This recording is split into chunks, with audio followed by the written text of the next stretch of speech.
ярьж, бичиж сурцгаая. Сурагчийн 100 дугаар үгсийг нэгээрэй. За өнөөдрийн хичээлийг үзснээр төсөөлөн бодож түүнийг ярьж бичиж сурна. Амьтдын гадаад дүр байдал, зам, үйлийг мэдэх нэ. За самбарт өгөгдсөн зургийг ямар амьтан бэ гэдгийг багштай нэрлээрэй. За энэ ямар амьтан бэ? Энэ бол баг. Энэ бол анааш. Арслан. За ямар амьтан бэ? Энэ бол загас. Тайх байна тийм ээ. Энэ бол эмч гэдэг амьтан. Энэ бол сармагчин. Энэ амьтан бол заам байна. За тэгвэл эдгээр амьтдыг дараах шүлгэнд тохирохын бичгээр өгдөг байна. За амьтны хүрээлэн. Амраагүй аавтайгаа амьтны хүрээлэнд очлоо. Аврах том өргөгч шиг энэ нөхөх нь тийм ээ. Хүзүүгээ сунгана. За тэгэхээр энэ ямар амьтан бол аврах том биетэй байна. Хүзүүгээ сунгана гэхээр урт хүзүүтэй амьтан байна. За энэ бол мэдээж анааш тийм ээ. За цааш нь араатны хаан энд мөн нөхөх нь тийм ээ. Архирч зогдроо хийсгэн. За зогдор гэж юу гэж хамлах вэ? Зогдор гэдэг бол хүзүү хоолойд ургасан урт ус хэлхсийг хэлдэг байна. За тэгэхээр энэ бол нэг урт үстэй амьтан байна тийм ээ. Тэгээд араатны хаан гэж нэрлэгддэг байна шүү дээ. Энэ ямар амьтан бол? Энэ бол арслан. За цааш нь адтай мөн энд нөхөх нь. Авирч олсонд дүүжлэгдэнэ.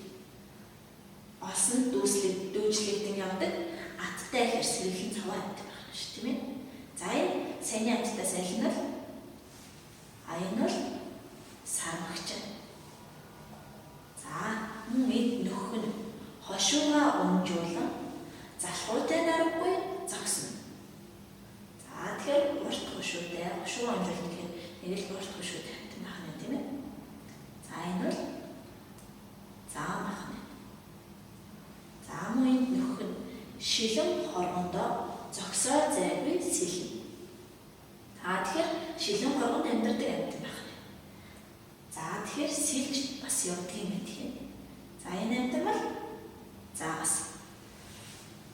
Уутад мөн энд нөхөх нь энэ нөхөд ууртай наргүй дэвхцэн. За энэ амьтан бол дэвхцэж явдаг амьтан байна. Энэ ямар амьтан вэ хөлтүүд ээ?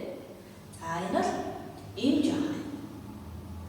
За дараах ирээн за мөн энд нөхөх нь энэ нөхөнд ирмгийн янзтай завчлан. За завчлан гэж үгэлж байгаа бол за амьтад хөлөөрөө газар цохон өв суухыг хэлдэг байна. За тэгвэл ирээн биетэй байна. За энэ ямар амьтан бол? Энэ тайх байна шүү дээ. За зурагт кино номоос л зөндөө харсан амьтдаа амраагүй энд ирээд амьдаар ойроос харлаа. За амьтны зам төрөх дүрслэн бичсэн хэсгийг шүлгээс сунган бичцгээе. За жишээ араатны хаан арслан архир зодроо хийсгэн гэж арслан дүрслэн бичсэн байсан тийм ээ. За тэгвэл эмжийг хэрхэн дүрслэн бичсэн байсан бэ? Сармагчин яаж дүрслэн байсан бэ? Дахийг хэрхэн дүрслэн байсан бэ? За шүлгээ ирэн санаад эмжийг ямар эмч гэсэн бэ хөлтүүд ээ? Уутад эмч гэсэн байсан. Уутад эмч энэ нөхөн ууртай наргүй дэвхцэн. За харин сармагчин адтай сармагчин авирч болсон дүүжлэг. Дахийг ирээн тах энэ нөхөнд ирмгийн янзтай завчлан гэж хэлсэн байсан тийм ээ. За амьтдын зан төрхийг амьтны хүрээлэн шүлэгт ийм маягаар бичсэн байна. За амраагүй юу харсан бэ? Эхнээс нь дараалуулан бичээрэй. Хамгийн эхлээд ямар амьтныг харсан бэлээ? Амраагүй хамгийн эхлээд анаа шиг харсан. Дараа нь ямар амьд харсан бэ? Дараа нь арслан харсан. Дараа нь сармөгчд харсан бэ? За дараа нь ямар амьд харлаа? Дараа нь зааныг харсан. Зааны дараа загсыг харсан. Дараа нь эмжийг харсан. Хамгийн сүүл дахийг харсан. За үгийн сүлжээ хамтдаа бүглэе. За энэ аалт гэсэн үг үүссэн байна тийм. За энэ загвар тохируулаад амьтныхаа нэрсийг нөхөх юм байна. За нэгтгэхэд бүрэн нэрээ бийтэй. За гурван үсэгтэй дундаа авсгарсан амьтан байна. Энэ бол бар тийм ээ. За хоёрдугаар ирээн бийтэй, ирэмгийн янзтай завчлан гэж ямар амьтныг хэлсэн бэ? Амьтны үрэлэн шүлэгт ямар амьтныг хэлсэн бэ? Дахийг хэлж байсан тийм ээ.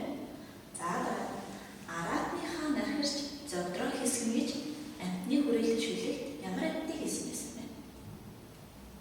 Араатныхаа арслан хэлсэн тийм ээ.